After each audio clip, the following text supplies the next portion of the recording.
Hello guys, आज के इस वीडियो में हम कुछ सेंटेंस स्ट्रक्चर्स, कुछ फ्रेजेस और कुछ एक्सप्रेशंस के बारे में बात करेंगे। तो हमारा पहला एक्सप्रेशन है can you tell me why plus a positive statement. इसका सिंपली मतलब ये होता है कि क्या तुम मुझे बता सकते हो। मतलब इसका यूज़ हम तब करते हैं जब हमें किसी से कोई एक्सप्लेनेशन मांगना हो। जैसे अगर मैं कुछ एग्जांपल्स लूँ, can you tell me why it has taken so long to open the door. इसका मतलब ये होगा कि क्या आप मुझे बता सकते हो कि दरवाज़ा खोलने में आपको इतना समय क्यों लगा। Can you tell me why it has taken so long to open the door. एक और एग्जांपल है can you tell me why you came late to meet me. मतलब क्या आप मुझे बता सकते हो कि तुम मुझसे मिलने देरी से क्यों आए। Can you tell me why you came late to meet me. एक और एक्सप्रेशन है why is it that plus a positive statement. इसका भी सिंपल मतलब ये होगा कि ऐसा क्यों है कि, और इसके बाद आप अपना सेंटेंस बोलेंगे।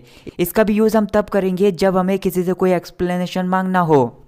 जैसे अगर मैं एग्जांपल के बारे में बात करूं, why is it that it has taken so long to open the door. ये भी सेम एग्जांपल है, लेकिन इसका मतलब ये होगा ऐसा क्यों है कि तुम्हें दरवाज़ा खोलने में इतना समय लगा है। लेकिन बोलने का सेंस सेम है, मतलब हम किसी से किसी चीज़ का एक्सप्लेनेशन मांग रहे हैं। Why is it that it has taken so long to open the door.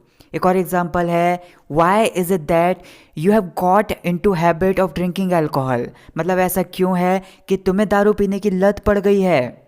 Y is it that you have got into habit of drinking alcohol.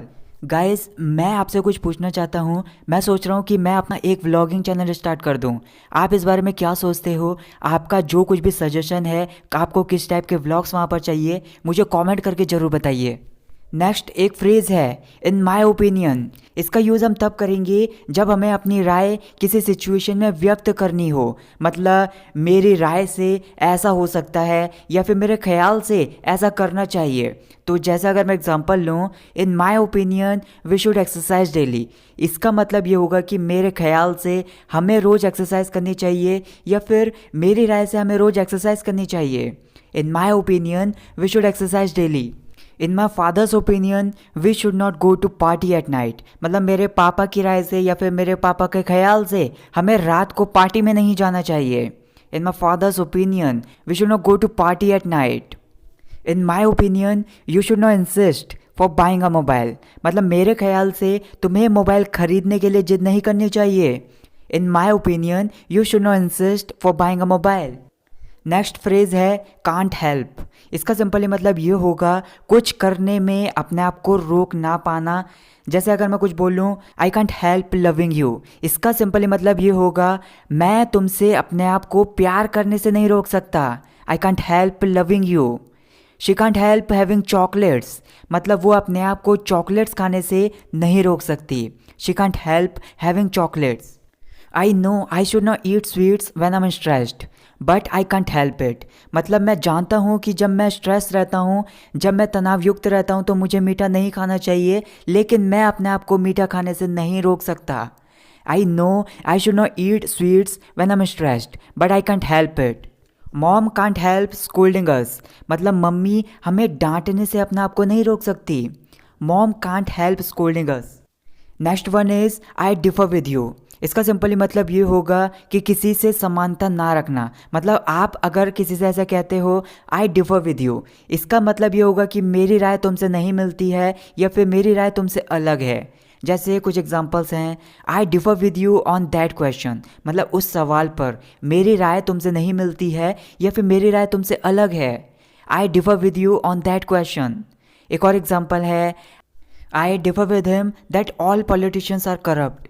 मतलब जो सारे नेता होते हैं वो सारे भ्रष्ट होते हैं। इस बात पर मेरी राय उससे नहीं मिलती है या फिर मेरी राय उससे अलग है। I differ with him that all politicians are corrupt. I differ with you on solving this problem. मतलब इस परेशानी को सुलझाने में मेरी राय तुमसे नहीं मिलती है या फिर मेरी राय तुमसे अलग है। I differ with you on solving this problem. Next one is there is unlikely. इसको हम तब बोलेंगे जब हमें किसी चीज़ की संभावना नहीं लगती है। मतलब उसके बाद हम अपना सेंटेंस बोल सकते हैं। जैसे अगर मैं कुछ एग्जांपल्स लूँ, देर is unlikely that she will arrive before 10। मतलब 10 बजे से पहले वह पहुँचेगी, इसकी संभावना नहीं है। There is unlikely that she will arrive before 10। There is unlikely that prices of petrol will fall. मतलब जो पेट्रोल के दाम है वो गिरेंगे, इस चीज़ की संभावना नहीं है। There is unlikely that prices of petrol will fall. There is unlikely that I will get a new job earlier. मतलब मुझे जल्द ही नई नौकरी मिल जाएगी, इस चीज़ की संभावना नहीं है।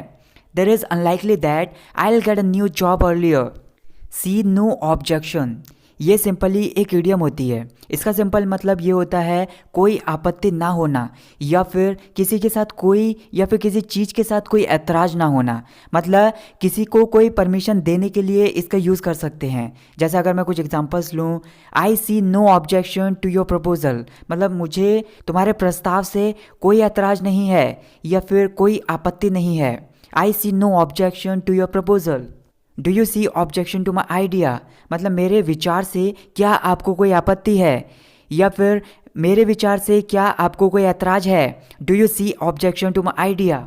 I see no objection to you sleeping here, मतलब तुम्हारे यहाँ सोने पर मुझे कोई आपत्ति नहीं है या फिर मुझे कोई ऐतराज़ नहीं है। I see no objection to you sleeping here. Next हमारा एक्सप्रेशन है एबल टू रिकलेक्ट या फिर नॉट एबल टू रिकलेक्ट। इसका सिंपली मतलब ये होगा कि किसी चीज़ को याद कर पाना या फिर किसी चीज़ को याद ना कर पाना। जैसे कुछ एग्जांपल्स हैं, are you able to recollect my name, मतलब क्या आपको मेरा नाम याद है, या फिर थोड़ा सा डीपली आप समझ सकते हैं, क्या आप मेरा नाम याद कर पा रहे हो। आप किसी से ऐसा पूछ रहे हो, are you able to recollect my name. How are you not able to recollect the moments what you have spent with me, मतलब जो पल तुमने मेरे साथ बिताए हैं तुम उन्हें कैसे याद नहीं कर पा रहे हो। How are you not able to recollect the moments what you have spent with me. I am not able to recollect she was not at party, मतलब वो पार्टी में नहीं थी, मैं इस चीज़ को याद नहीं कर पा रहा हूँ। I am not able to recollect she was not at party.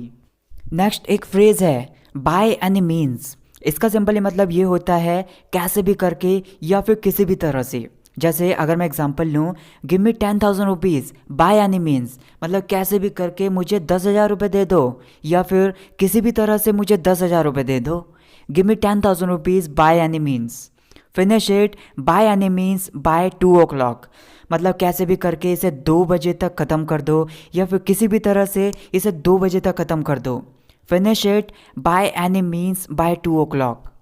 Forget her memories by any means, मतलब कैसे भी करके उसकी यादों को भुला दो। Forget her memories by any means. I'll earn her trust by any means, मतलब कैसे भी करके मैं उसका भरोसा जीतूंगा। I'll earn her trust by any means. Next एक फ्रेज है टू हैक विद या फिर टू हेल विद, मतलब गुस्से वाले वे में इसको हम बोलते हैं। मतलब जब हमें किसी चीज़ पर गुस्सा आता है, किसी चीज़ की चिंता नहीं करते हैं या फिर किसी पर्सन की कोई चिंता नहीं करते हैं, तो गुस्से वाले वे में ऐसा बोल देते हैं भाड़ में गई तू, या फिर भाड़ में गई ये जिम्मेदारी। तो जैसे अगर मैं कुछ एग्जांपल्स लूँ, to heck with this responsibility, या फिर ऐसे भी बोल सकते हैं to hell with this responsibility. इसका मतलब ये होगा भाड़ में गई ये जिम्मेदारी। To heck with this responsibility. To hell with you and your job, मतलब भाड़ में गया तू और तेरी नौकरी। या फिर इसको ऐसे भी बोल सकते हैं तू और तेरी नौकरी की तो ऐसी की तैसी। To hell with you and your job. To hell with your talks, I don't want to hear even a word, मतलब भाड़ में गई तुम्हारी बातें, मैं एक शब्द भी नहीं सुनना चाहता। To hell with your talks, I don't want to hear even a word. Next one is even if I want to. इसका सिंपली मतलब ये होता है चाह कर भी। जैसे कुछ एग्जांपल्स हैं, I can't forget a memories even if I want to. इसका मतलब ये होगा चाह कर भी मैं उसकी यादों को नहीं भुला सकता। I can't forget her memories even if I want to. I can't give you money even if I want to, मतलब चाह कर भी मैं तुम्हें पैसे नहीं दे सकता। I can't give you money even if I want to. I can't go with my friends on trip even if I want to, मतलब चाह कर भी मैं अपने दोस्तों के साथ ट्रिप पर घूमने नहीं जा सकता। I can't go with my friends on trip even if I want to. Next one is that सो। इसका मतलब ये होता है ऐसा तो नहीं है कि। जैसे कुछ एग्जांपल्स हैं, is that so you don't want to talk to me, ऐसा तो नहीं है कि आप मुझसे बात नहीं करना चाहते। Is that so you don't want to talk to me. Is that so you are afraid of dogs, मतलब ऐसा तो नहीं है कि तुम कुत्तों से डरते हो। Is that so you are afraid of dogs? Is that so she is not happy with this marriage? मतलब ऐसा तो नहीं है कि वह इस शादी से खुश नहीं है। Is that so she is not happy with this marriage? Is that so you didn't like the video yet? मतलब ऐसा तो नहीं है कि तुमने अभी तक वीडियो को लाइक नहीं किया। Is that so you didn't like the video yet?